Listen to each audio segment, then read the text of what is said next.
Question d'histoire d'abord, où est la Palestine? Sous quelle botte étoilée, derrière quel barbelé, sous quel champ de ruines? Question d'histoire encore, combien de victimes? Combien de milliers d'enfants dans les décombres des camps deviendront combattants? Bonjour. Hop. Voilà. Bonjour, géopolitique, déstabilisation, destruction. Alors, tout d'abord, je dis merci pour ce mini 14 juillet. Même la mamie, elle a bien aimé et tout, hein, bien apprécié. Si c'était pour moi, ben merci. Voilà.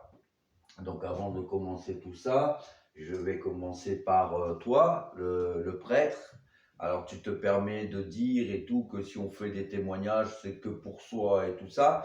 Déjà, premièrement, si on renierait pas mes miracles, hein, ça serait autrement. Les témoignages, c'est pour apporter la preuve aux gens de ce que je dis est vrai et juste. Voilà, donc tes réflexions, tu te les gardes, hein. Et puis, je vais te montrer quelque chose, parce que la parole de Jésus est vraie et juste. Quand tu as dit homme faux, hypocrite, vous ne faites que répéter que des mots, et tu as lu Jésus qui renverse les tables au temple et tout ça, et puis tu as lu comme ça, vous avez même montré sur le bouquin, oui, le temple de mon père, il est dit qu'il sera un temple de tourmente. Mais ça n'a pas de sens. La maison de Dieu, si elle serait une maison de tourmente, à quoi ça sert d'y aller? Pour être tourmenté? Non, il est marqué, il est écrit. Alors Matthieu 21, 13, il leur dit, il est écrit, ma maison sera appelée une maison de prière. Regarde, je te montre. Regarde par toi-même. Une maison de prière, pas une maison de tourmente. Hein? Donc alors, quand on lit n'importe quoi, moi je me poserai des questions, qu'il y a bien un problème, hein, quand même dans les écrits. Et ça, c'est plus logique, que la maison de Dieu, c'est une maison de prière et pas de tourmente. Hein. Et que je vais aussi te montrer, hein, Marc 9, 11. Puis il demande à Jésus pourquoi les docteurs de la loi disent Élie doit venir d'abord. Il leur répond oui, Élie doit venir d'abord pour mettre tout en ordre. Et cependant, comment se fait-il qu'il soit écrit le Fils de l'homme souffrira beaucoup et on le méprisera? Hein? Regarde, je te le montre. Tu pourras lire de toi-même. Hein? Voilà. Et on fait la comparaison de ce que vous apprenez aux jeunes au catéchisme, hein, et de ce qu'il y a dans l'évangile. Vous faites, tu vois, tu crois quoi? Que j'allais venir dans le 14e à Notre-Dame de Bon Secours pour que je tombe dans vos pièges? Que je vous demande, hein, de dire aux fidèles de comment faire pour faire bien le carême? Hein? Non, vous me faites une messe pour me glorifier et tout ça. Moi, ça marche pas, les fables de La Fontaine et tout. Oh, qu'il est beau ton ramage et tout ça. Hein? Franchement, commence déjà à me respecter, parce que vous faites tous les malins, vous faites tous la grande bouche, hein, mais n'empêche que vous allez grincer des dents que je vais passer, ok? Que ça soit bien clair. Hein. Moi, je vous manque pas de respect, alors vous ne me manquez pas de respect. Tes réflexions, tu te les gardes. Hein. Donc voilà. Alors, je voulais dire aussi, j'ai entendu qu'on voulait mettre l'arme nucléaire dans la Constitution. Mais n'est-il pas dit qui lève le glaive périra par le glaive? Hein? Si on sous-entend que je fais de la fainéantise, qu'il faut être dans l'acte, je tiens à dire une chose. Moi, ça fait des années que je me fais casser par tout le monde, que je me fais broyer. J'ai traversé des lourdes épreuves. Si on te broierait les jambes, hein, est-ce que tu continuerais à avancer, chercher à ramper pour avancer? Hein? Voilà, commencez déjà à porter la croix que je porte avant de parler. Enfin bref, j'ai quand même l'intelligence de l'esprit et du cœur, j'ai bien compris de ce qu'il en était. Mais bon, je préfère le dire et que pour moi, eh ben, c'est pas facile. C'est pas facile d'être là alors que je devrais être au milieu de tous et que je me fais casser par tout le monde et tout. Moi, ça fait des années que je prends cher et tout ça. Mais j'ai dit, même si j'ai la sensation que je suis abandonné de tous, moi, j'abandonne personne parce que je suis toujours là et je vous laisse pas tomber. Donc, nous, on va commencer. Donc, la géopolitique, déstabilisation et destruction. Vous savez, l'histoire est une chose importante et tout. L'histoire est riche. On parle souvent de complotisme, de conspiration. On peut parler de trucs de Moyen Âge et tout. La France, comment elle s'est construite, comme vous voyez. Et souvent dans l'histoire de France, nous avons eu souvent des guerres avec les Anglais. Voilà, avec les Anglais. Et puis voilà. Et que voilà, quand on nous parle, si on parle de complotisme, de conspiration, on dit troubles mentaux, et pourtant, regardez, dans les livres, on y a bien marqué, il complote contre son frère. L'histoire, nous, hein, qu'est-ce qu'il y a? Il complote d'enlever son frère et tout ça. L'histoire, nous la connaissons très peu, et elle est importante, l'histoire, parce que ça nous permet, hein, décapité à 34 ans. Vous voyez, il y a plein de trucs. Bon, je ne vais pas vous faire toute l'histoire, mais c'est pour vous montrer que la France est riche d'histoire ainsi que les autres pays et que souvent on nous cache, si on nous cache notre histoire, eh ben voilà quoi, c'est que nous n'avons pas de point d'appui et tout. Par exemple, je donne un exemple, hein, la Révolution française en Irlande. Qui en a parlé? Qui en a entendu parler? Hein. Donc je vous montre, hein, c'est pas des trucs que j'invente. Hein. Il y a un tas de trucs donc qu'on pourrait parler et hop, ah bah ça tombera pas plus bas. C'est des petits trucs, donc je vous fais pas l'histoire parce qu'il y a beaucoup de choses à dire et tout. Hein, voilà, comme le diable est né au XIVe siècle.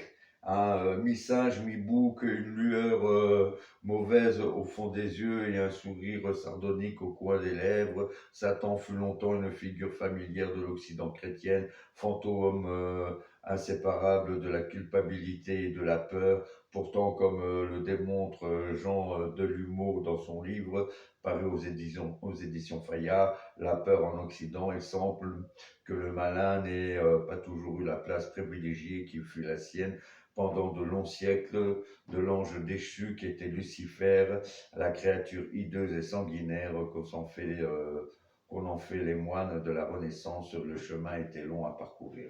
Voilà, c'est pour montrer que vous savez que des fois les choses ne vont pas bien, les gens ne le comprennent pas et tout ça, eh ben, on fait des interprétations et puis c'est tout de suite, ouais, le diable et tout. Vous savez, dans notre histoire, qui a connu la peste noire?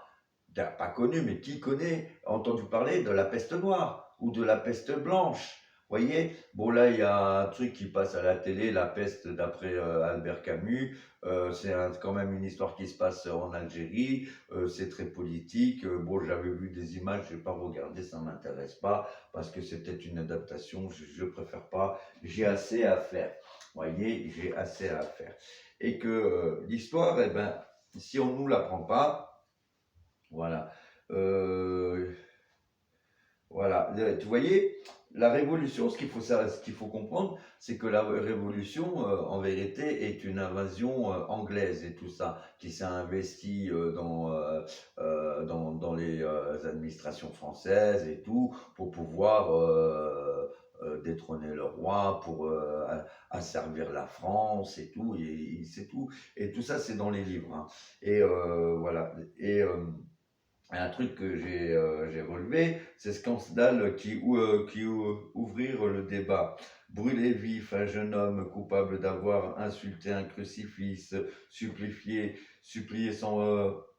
supplicier sans preuve un protestant victime de la rumeur, prendre en effigie un suspect fugitif, ces jugements aux allures d'inquisition qui furent rendus en plein siècle des Lumières donnèrent à Voltaire l'occasion de s'en prendre à la tyrannie des bourgeois, représentés par les cours souveraines qui étaient les parlements. Erreurs judiciaires ou déni de justice, les grandes affaires criminelles du XVIIIe siècle, scandaleuses par l'iniquité de leur jugement, ouvrir un débat sur des bien-fondés des peines judiciaires qui n'a pas cessé depuis de soulever les passions. Voilà. Donc il faut dire que cette révolution a fait beaucoup couler de sang. Voilà, et qu'il y a eu beaucoup d'injustices, et que quand il y a eu la Révolution française, eh ben, il faut savoir que bon, on s'est attaqué à tout, on s'est attaqué à la chrétienté, hein, il y a les sacrifiés de Vendée, il y a des prêtres qui n'étaient pas d'accord, et qu'on modifiait tout jusqu'à la religion, on retirait le lys qui faisait référence à la Vierge Marie, et il y a eu beaucoup de sang. Déjà, le protestantisme, quand il est venu en France, a fait couler beaucoup de sang. Ces choses-là, j'en parle pour vous faire comprendre des choses, des drames qui s'est passé en France et que nous en avons peu connaissance, et que cela nous montre beaucoup de choses, que l'homme est capable de faire tout et n'importe quoi, des pires horreurs, pour des idéologies, pour ceci ou pour cela, ou pour des convictions, qu'elles soient justes ou mauvaises. Hein, on est prêt à tout et à n'importe quoi, et cela est bien dommage et bien désolant, et c'est souvent la population qui en est victime. Donc voilà, donc là on est... c'est quoi ça? Hop, vous voyez, j'en ai lu des livres. Tac. Voilà, voilà. Alors, c'est pourquoi il faut apprendre l'histoire. Hein, donc, je vous montre, j'ai relevé quelques petits trucs, hein, mais je vais vous le lire et tout va faire très simple. Donc, c'est un interview c'est un livre qui date des années 80. Alors, vous savez, comme Marine Le Pen dit dans son meeting à Marseille pour les européennes, que l'Europe a décidé de changer l'histoire et tout, et que on modifie l'histoire justement pour nous tromper, pour pas qu'on ait de bonnes opinions. Et ce livre-là date des années 80. Donc c'est un interview de Jean Perrault, président de l'Association des professeurs d'histoire de géographie, l'enseignement public.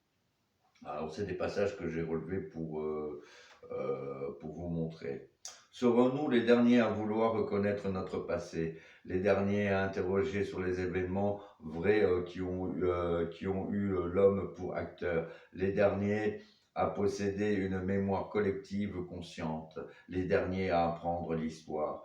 Peut-être car on a condamné l'enseignement de l'histoire, l'école liquide l'histoire, a proclamé Alain Descaux dans un article retentissant. De fait, l'histoire avait été autrefois la pédagogie du citoyen, qui élargissait les horizons, nourrissait les rêves, proposait des exemples, créait des mythes, enrichissait des espérances, voir son enseignement mourir. Voilà. Puis, par asphyxie lente, par décision ministérielle, l'histoire est devenue la maladie honteuse de notre système éducatif.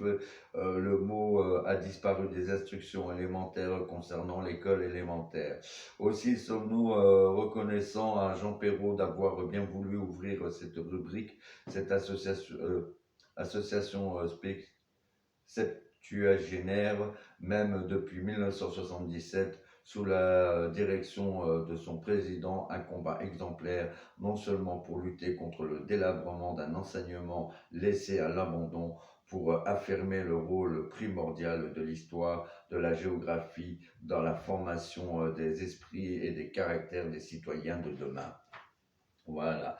En définitive, pourquoi enseigner l'histoire? Pour informer les citoyens à l'apprentissage de la liberté, pour lutter contre tous les totalitarismes idéologiques. Voilà. Donc c'est pour ça que c'est important qu'on apprenne l'histoire, et que, vous voyez, depuis déjà 1980, on modifiait notre histoire, et qu'on ne nous apprend pas les bons enseignements, et après, nous n'avons pas vraiment des points d'appui concrets.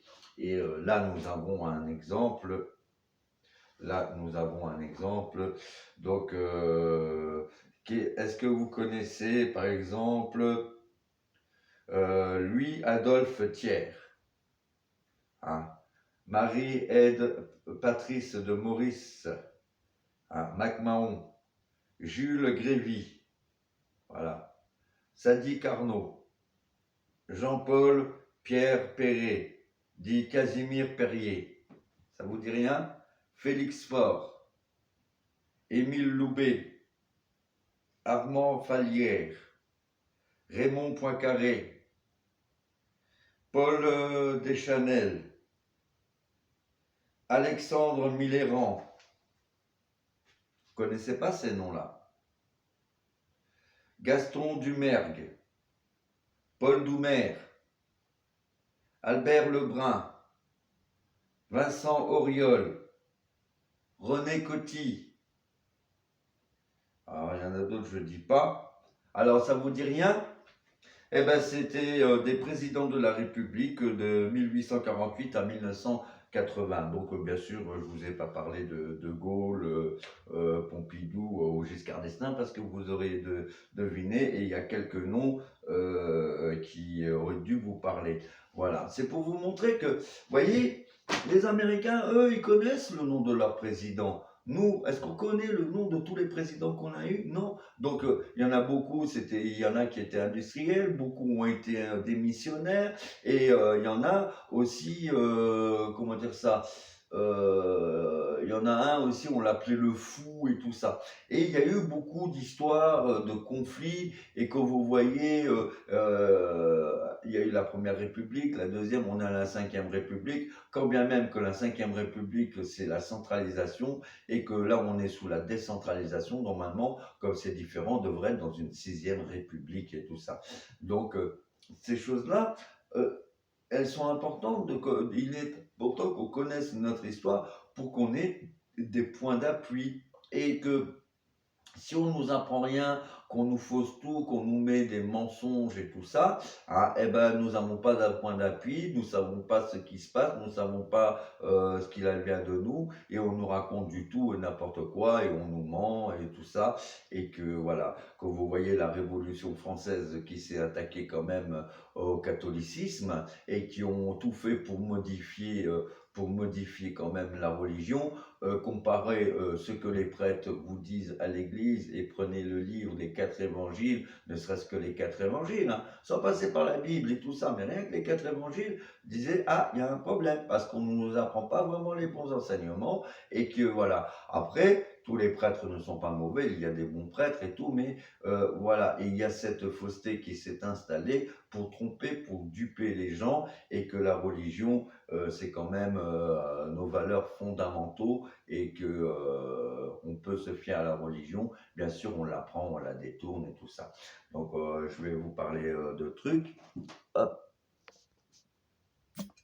Voilà. Donc, l'histoire fait partie de notre géopolitique et ça nous permet de comprendre les choses. Alors, vous voyez, il y a beaucoup, j'ai beaucoup fait là, il y a beaucoup à faire. Donc, on y va, c'est parti. Et je vous ai écrit un truc. Donc, la situation actuelle de ce qui se passe avec la Russie et puis la folie de Macron, cela pose questionnement et inquiète tout le monde. Sans compter que les médias en rajoutent une couche et ce qu'ils racontent aussi de ce qui se passe dans les cités, c'est pour aussi, c'est une forme que ça nous terrorisme. Et la peur est le moteur de la soumission. Donc si les gens sont terrorisés et tout ça aussi, c'est aussi pour te soumettre, pour pouvoir faire ce qu'on veut. Alors là, je vais vous dire, donc ces derniers temps, vous avez souvent entendu le mot collibégérance. Ah, alors le fait d'être belligérant, c'est d'être en guerre contre un ennemi commun, en coopération avec un ou plusieurs alliés avec lesquels on n'a cependant pas de traité formel d'alliance. Voilà. Pour le moment, il semblerait que l'État, le peuple soit l'ennemi de l'État. Hein, vu ce qui se passe. Donc, question au gouvernement du 27 février 2024, Séjourné dit que la victoire russe sur l'Ukraine serait un désastre pour nos finances publiques. Voilà, et bah non, parce que c'est nos agriculteurs français qui aimeraient vivre, hein. Voilà. Bastien Lachaud, LFI dit envoyer des militaires contre la Russie, c'est rentrer en guerre. Un accord de défense, voilà. Un réarmement, c'est une préparation à la guerre. Euh, à la guerre. On entraîne le monde dans une guerre nucléaire.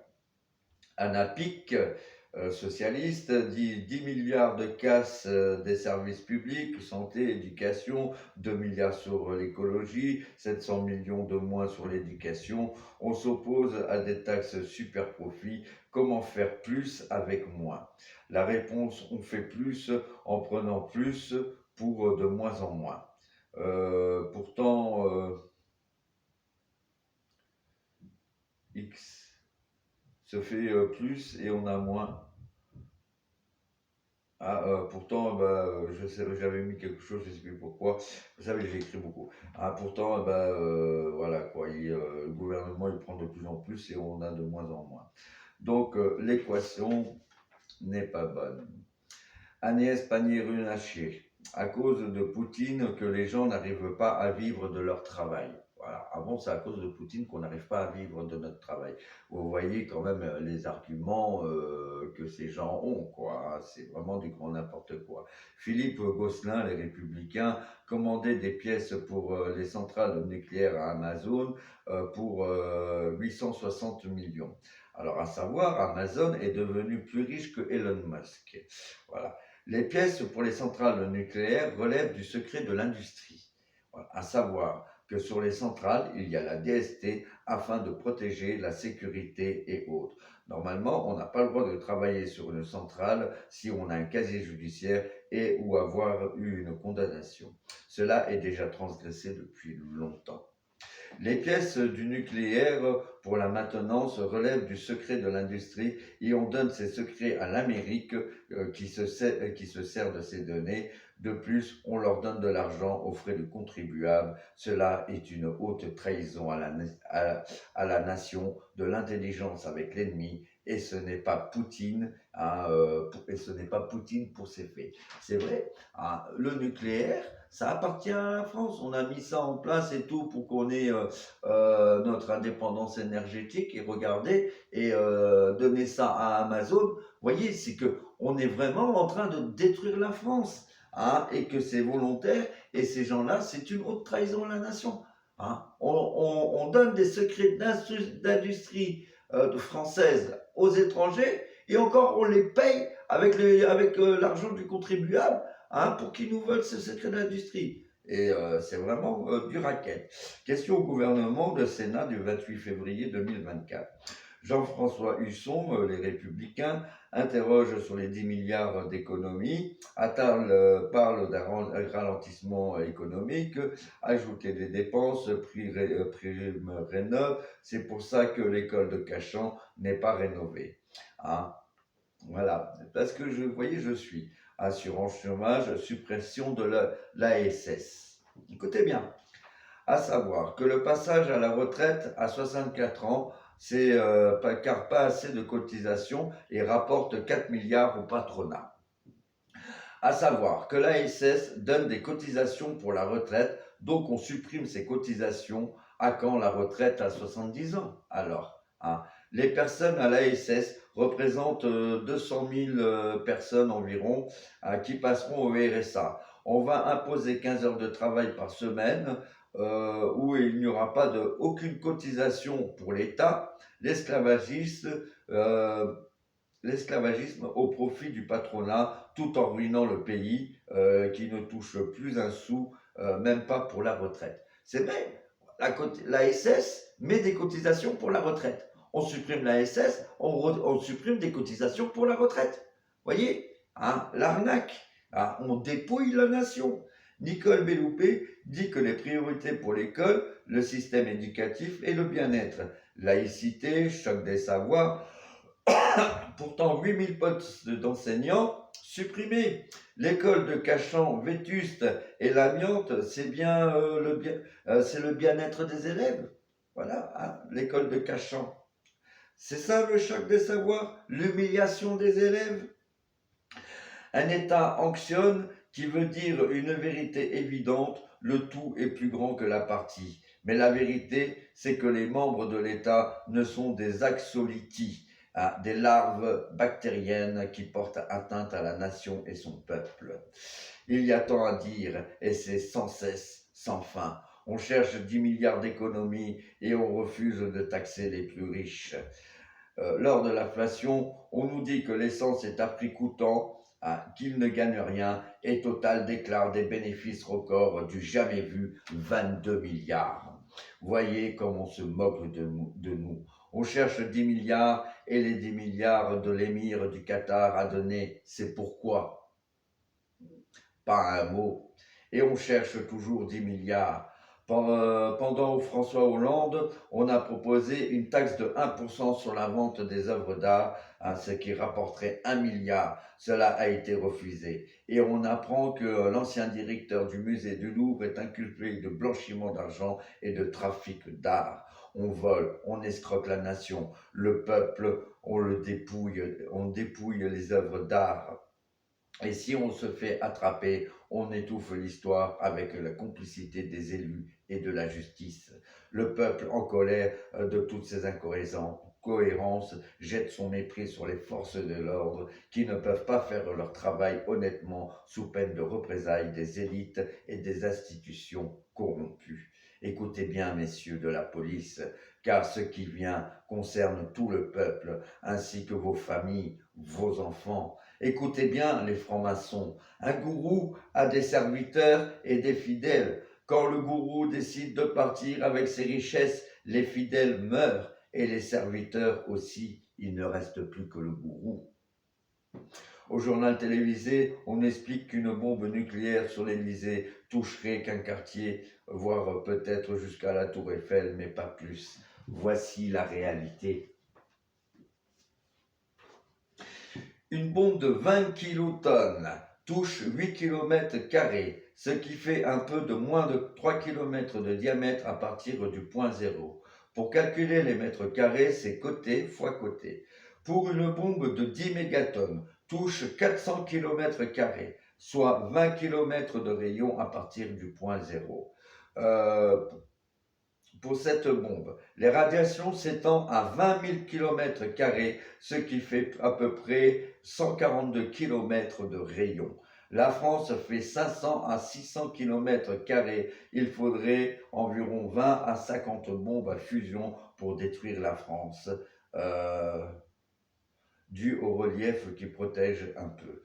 Mais il y a des radiations thermiques qui sont à long terme et dangereux. Hiroshima était de 1,5 km² à 3 km². Radiation de 150 à 500 km² à partir du point zéro. Tout cela dépend de la puissance de la bombe. Vladimir Poutine nous a dit la fin de la civilisation. Mais n'ayez pas peur, car ma conclusion est un bon compromis. Rappelez-vous Tchernobyl, la centrale. Le président disait qu'on n'avait rien à craindre car les radiations n'avaient pas passé la frontière. Oui, les frontières étaient fermées et les radiations n'avaient pas les papiers.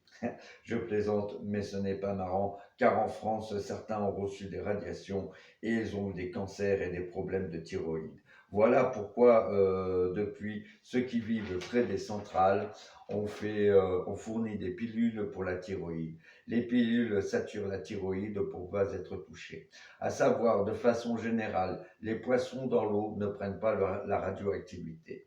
Toutefois, après une guerre nucléaire, il y a un scénario plausible. Les radiations donneront des maladies, des cancers, peut-être des naissances de bébés difformes.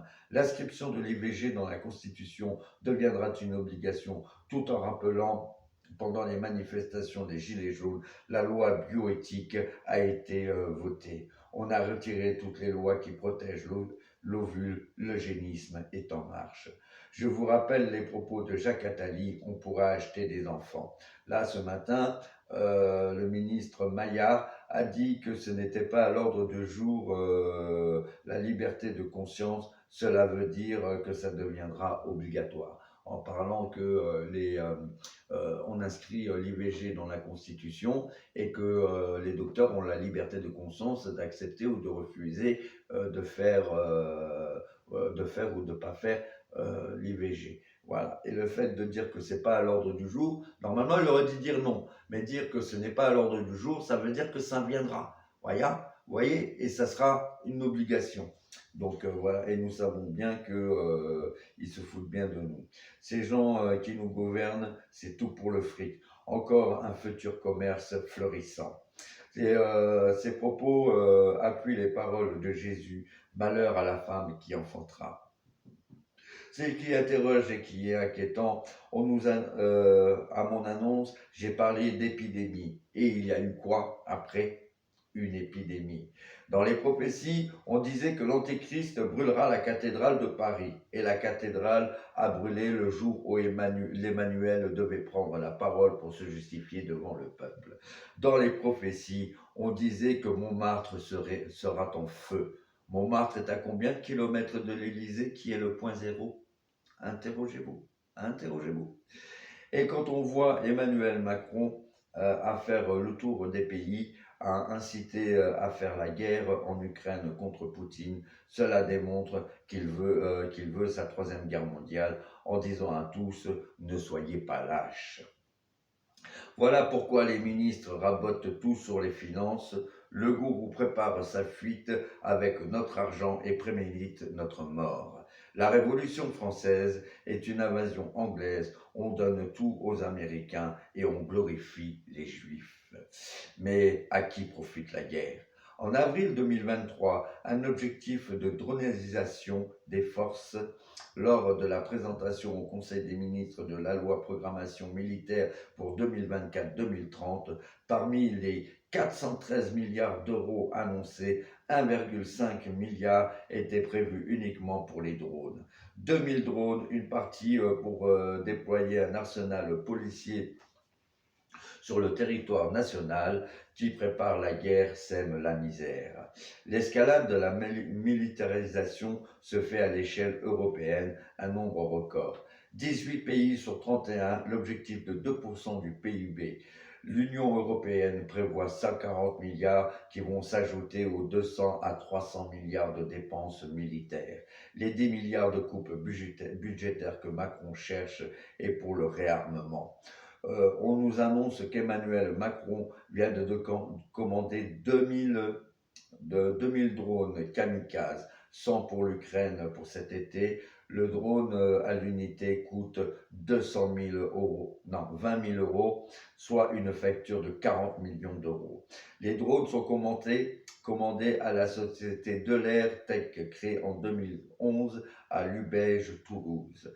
Le patron de Delair Tech est Michael Delagarde, ainsi que 3 autres collaborateurs qui sont présidents des autres sociétés avec des roulements de fonctions qui ressemblent à des tours de passe-passe. Pas très clair.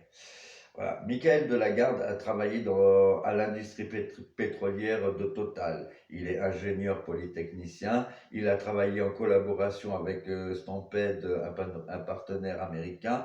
Alors, je suis pas sûr parce que je crois qu'en vérité, je crois qu'il l'a acheté. Voilà. Mais quand on déclare 5 millions de recettes et acheter une société, voilà, je suis pas sûr de cette info. Hop, on continue. Voilà. Michael Delagarde a 3 entreprises. Alors, écoutez bien, hein. Delphin 1, dont le président est un collaborateur de Delair Tech.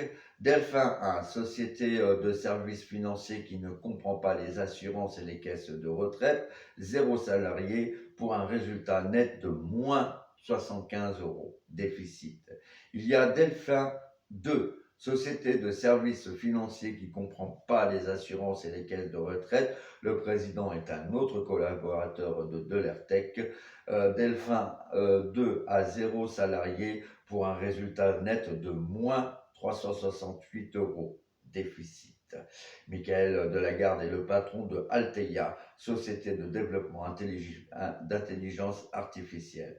Voilà peut-être pourquoi Macron insiste tant sur l'IA. Michael Delagarde, avec de l'AirTech, fait de l'imagerie aérienne dans 30 pays et 66% de son chiffre d'affaires se fait à l'export. Elle intervient dans des grands groupes d'énergie, des mines, infrastructures ferroviaires, du bâtiment ou encore de l'agriculture. Ce que je ne comprends pas sur le net, il y a 5 millions de chiffres d'affaires, mais son chiffre d'affaires est de des millions et doit doubler. Les 2000 drones qui coûtent 20 000 euros, ça fait 40 millions d'euros. Il y a un truc pas très clair dans les chiffres d'affaires et les comptes des autres sociétés. Peut-être un contrôle fiscal rapporterait de l'argent à l'État. Écoutez cela. Delair a déjà livré à Kiev 100 drones, des UX-11, 50 drones, des DT-26, plus 150 qui est prévu. Maintenant, voici la stupeur. À qui profitent tous ces malheurs, tous ces drames? La France, du temps de Charles Aznavour, se disait ami des Arméniens, qui sont chrétiens. Le génocide des Arméniens chrétiens au Haut-Karabakh, la France ne dit pas un mot, silence total. Macron fait les hommages à Manouchian, un Arménien qui faisait partie de l'association des Arméniens d'Arménie, et la France se tait sur le massacre des Arméniens qui sont chrétiens. Les hommages à Manouchian n'est en réalité un hommage détourné pour les Juifs. J'ai découvert que la France a envoyé des drones pour le Haut-Karabakh, mais pour qui? Pour les Arméniens qui sont chrétiens ou pour les Assyriens qui sont musulmans? Je n'ai pas trouvé. J'ai découvert par contre que les Assyriens envoient des drones sur les Arméniens qui sont chrétiens, des drones kamikazes. Des MTO sont utilisés dans le conflit au Karabakh. Mais pourquoi la France fait silence sur le génocide des Arméniens qui sont chrétiens? Voici la stupeur. Les Assyriens envoient sur les Arméniens des drones suicides de fabrication israélienne. Ces drones harpent Israël, la honte, le scandale. Israël fait des génocides sur les Palestiniens musulmans et sûrement des chrétiens et finance le génocide des Arméniens chrétiens. Tout cela avec la complicité de nos élus français. En France, malheur si un mot de travers sur un juif, tu lui dois le respect et eux ont le droit de tuer tout le monde et on doit leur dire merci. Le mensonge dans toute sa splendeur. Regardez le génocide sur les Palestiniens à Gaza. Les Juifs se disent victimes dues à l'attaque du 7 octobre, dont ils ont droit de se défendre. En vrai, le conflit géopolitique remonte de très loin. On parle des otages du Hamas, mais on ne parle pas des prisonniers palestiniens en Israël. Alors voilà, Amnesty. Vous voyez, donc là, il y a le livre Déconstruction sociale et le livre Amnesty. Tu vois, regardez les Palestiniens. J'ai mis en marque-page la photo de Marie. J'ai mis en marque-page la photo de Marie et j'espère que cette parole pourra vous apporter. Alors, Israël et des territoires palestiniens occupés. Vous voyez, je vais vous lire. Écoutez bien.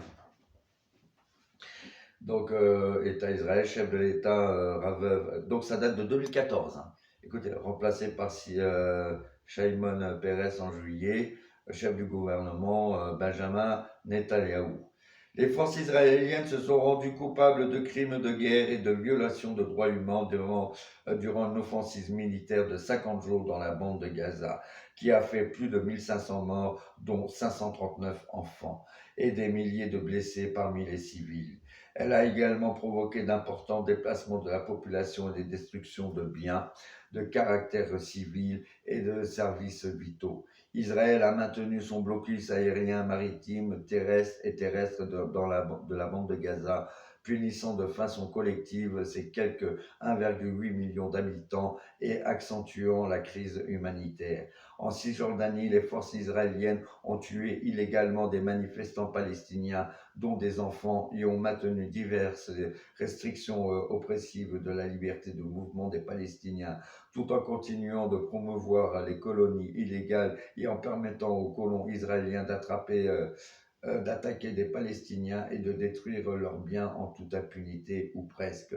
Les forces israéliennes ont arrêté plusieurs milliers de Palestiniens, dont certains ont déclaré avoir été torturés. Elles ont maintenant environ 500 en détention administrative sans procès. En Israël, les autorités ont continué de procéder à des expulsions forcées et de démolir les habitations de Bédouins palestiniens dans les villages non reconnus du Negev ou Nakad. Elles ont aussi placé en détention et expulsé sommairement des milliers de migrants étrangers, dont des demandeurs d'asile, et emprisonné des objecteurs de conscience israéliens. Voilà, hop, il y a un autre truc, tout ça. Qu'est-ce que je voulais voir? Voilà, enfin bref, donc c'est pour vous montrer que c'est honteux. On dit que les Israéliens sont des victimes. Voilà, je vais remettre l'image de Marie pour les Palestiniens. Voilà. Ah, on dit que les Israéliens sont des victimes et tout, et puis regardez ce que les Palestiniens subissent. Ah, donc voilà, ils ne sont pas tout blancs. Voilà. Tout cela nous démontre que le mensonge, le complotisme, la conspiration. Dans la géopolitique, il y a toujours eu un conflit majeur entre la Russie et l'Amérique, qui est un cheval de Troie des Juifs. Ce conflit s'appelle la guerre froide. Si l'Amérique s'attaque tant à la Russie, qui est orthodoxe, le christianisme, cela est en horreur pour le juif, car c'est leur honte d'avoir fait crucifier le Christ. Pour l'histoire de l'Ukraine, il faut savoir qu'elle appartenait à la Russie. C'est par des pensées idéologiques déviantes et perverses qu'on a réussi que l'Ukraine devienne indépendante afin d'affaiblir la Russie. L'Ukraine est devenue l'investissement des oligarques pour des productions intensives et inonder l'Europe et les marchés pour les super profits au détriment du travail des agriculteurs par une concurrence déloyale. Cette destruction programmée n'est que l'asservissement de tous les pays par le profit. L'art de faire la guerre sans faire la guerre, c'est de faire croire des choses fausses à l'ennemi. La stratégie des oligarques, c'est de s'accaparer les marchés de toutes les formes de communication, à s'investir dans les pouvoirs publics et les finances. Vu que la religion est l'enseignement des valeurs humaines, on a également éveillé à corrompre les vraies religions établies et instaurer des fausses religions afin d'en tirer des bénéfices personnels et valoriser des idéologies déviantes et perverses. En créant plus de misère, l'humain perd ses convictions et devient déviant, égoïste, individuel, criminel pour sa survie sans se soucier de son prochain ni de sa famille. La devise devient celle du juif, œil pour œil, dent pour dent. Comme il n'y a plus de morale et que tout est corrompu, la seule morale devient l'argent et le pouvoir au détriment de la civilisation.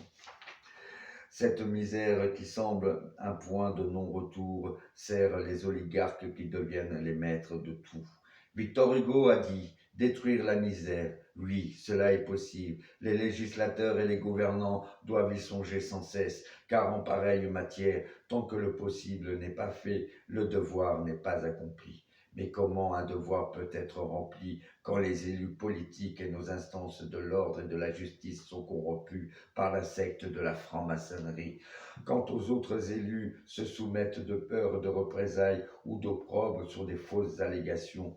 Prenez Jean Lassalle, qu'on accuse de viol, lui qui est pour le peuple, qui a porté le gilet jaune au Parlement, lui qui a dénoncé les députés qui faisaient des partouzes au club échangiste pendant que toute la population était interdite à tout contact en confinement pendant la crise Covid. Jean Lassalle n'est pas un violeur, c'est un bon chrétien qui glorifie Dieu et qui est pour le peuple. Si seulement les autres avaient son courage. À ce jour, nous sommes dans une société d'argent où tout le monde n'a que la valeur du profit. Tout le monde cherche à être le plus riche. Mais Jésus a dit, à quoi ça sert d'avoir toutes les richesses du monde si tu ne peux même pas sauver ta propre vie? Voyez comme la parole de Jésus-Christ est juste, car l'Emmanuel Macron prépare cette troisième guerre mondiale et on va tous y passer si nous ne le stoppons pas. L'Ukraine, ce n'est pas notre guerre, c'est les intérêts des oligarques qui broient nos agriculteurs qui n'arrivent plus à vivre de leur travail. Les oligarques imposent leur idéologie et leur perversion jusqu'à violer des bébés en faisant croire que c'est la volonté du peuple. Mais le peuple est contre toutes ces déviances. Ceux qui disent le contraire sont des malades, des traîtres ou des soumis qui ne veulent pas perdre leur travail pour quelques sous contre la mort de leur famille. Personne ne proteste pour ne rien perdre et on perd tout jusqu'à nos vies, nos âmes. Jésus nous l'a dit, il faudra se battre contre ceux qui veulent notre mort. On accuse Poutine de tant de choses, mais c'est un homme qui protège son pays, son peuple, contre toutes les formes d'idéologie perverses. Il a dit, les Occidentaux pervertissent les familles, l'homosexualité, la pédophilie, ils détruisent toutes les valeurs humaines. Mais regardez notre société, dans quel état elle est. Marine Le Pen, à son meeting à Marseille pour l'Europe, elle a dit, les innocents sont coupables et les criminels sont innocents. Voyez, on commet une faute et on nous punit sévèrement. Des migrants nous volent, nous tuent et ils sont innocents. Comprenez, pour gérer un pays, ou un royaume, c'est aussi une administration et on supprime des services publics, on détériore l'enseignement éducatif et la suppression de l'ENA qui forme les gens pour la gestion administrative du pays. Tout cela est un aveu à la destruction du pays, du peuple et qu'importe si tu meurs. Tout le monde obéit et personne ne conteste, ou ceux qui vous font croire à la contestation est un leurre afin de s'assurer la victoire de la mort du peuple. Il y a certes quelques-uns qui sont vrais, mais rien ne se concrétise pour une multiple raison. Si Poutine n'autorise pas aucune contestation, c'est pour qu'on n'arrive pas à tromper le peuple, même si celui-ci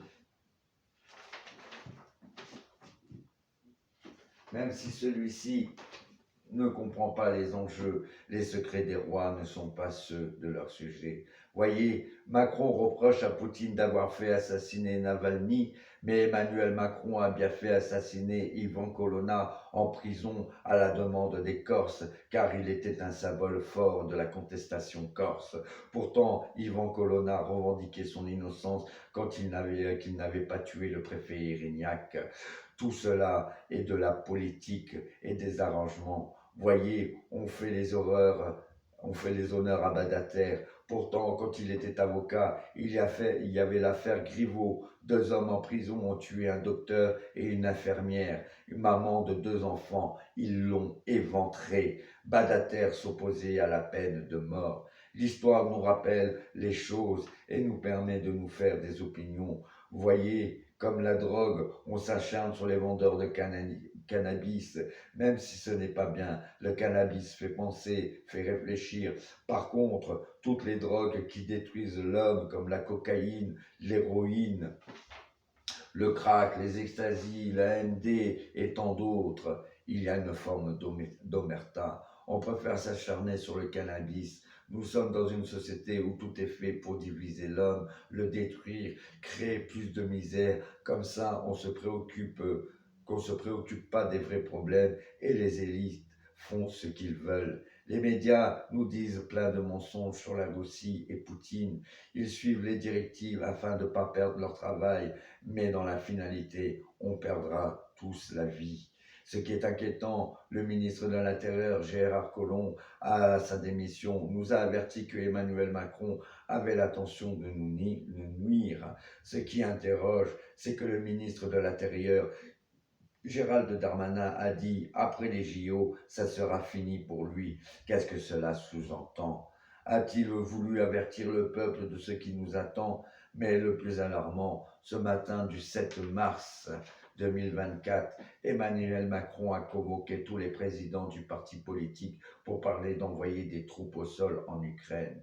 Alors tout le monde conteste, puis il y aura un vote au Parlement, mais comme tout le monde est menacé, le vote sera sûrement oui. On rabote pour trouver 10 milliards qui est devenu 20 milliards à présent. Cet argent est pour financer la guerre en Russie au profit des oligarques en signant notre arrêt de mort dans une guerre nucléaire. Il faut arrêter ce fou, cette folie, sauver nos vies. Et Poutine ne nous veut pas de mal, mais il ne se laissera pas écraser. Le peuple, nous, le peuple, on se doit de fédérer et comprendre que mon annonce est pour l'intérêt général, l'intérêt de la dignité et de la vie de tous et toutes. Je suis l'Esprit Saint, je suis là pour vous, alors soyez là pour moi, un pour tous et tous pour un. Merci. Voilà. Et vous savez, l'or arrête pas de flamber, flamber, flamber. C'est que ils ont bien l'intention de faire cette guerre. Il faut les stopper. Regardez, je vous ai montré à Fougères un magasin d'achat et de vente d'or, mais presque une année, le magasin était fermé et c'était déjà prévu. Voyez, tout ça, c'est prévu et on peut les stopper. Alors bien sûr, moi, j'ai fait ce que je peux. Il faut savoir que j'ai tout contre moi. J'ai été rejeté de partout. Je ne peux même pas être bénévole dans le Resto du Cœur. Vous voyez, hein, c'est que vraiment tout est bien encadré et que j'ai besoin de votre soutien. Jésus l'a dit, quand vous élèverez le Fils de l'homme, vous comprendrez alors qui je suis. Voilà. Donc j'ai besoin de votre soutien. Je vais vous présenter quelque chose. Je peux, avec ce que j'ai, ce que je vous présente, je peux dégager Emmanuel Macron en vous apportant la preuve que l'État, le gouvernement, fait dans la pédophilie, fait dans la torture, des crimes contre l'humanité sur les enfants. C'est la preuve, la cause la plus grave. Donc, en vous apportant cette preuve, il me faut votre soutien. Et que je vois que pas mal de monde ignore, je ne sais pas ce qu'il y a derrière, je sais pas ce qu'il y a derrière cette censure. Il doit quand même avoir du monde, mais j'ai besoin de votre soutien, j'ai besoin de votre parole. Et nous devons nous inquiéter, nous devons agir tous ensemble. Ceux qui manifestent et tout pour des causes et tout, les agriculteurs, c'est très bien, mais vous n'aboutirez pas, rien n'aboutira. Il faut s'unir sur ce point fédérateur, ce que moi je vous apporte pour tous. Voilà, c'est pour le bien de nous tous. C'est après l'histoire d'être choisi et tout, c'est une autre histoire. Déjà, la priorité, c'est dégager ce gouvernement, dégager Emmanuel Macron et j'en appelle à tout le monde, un pour tous et tous pour un. Merci, à très vite.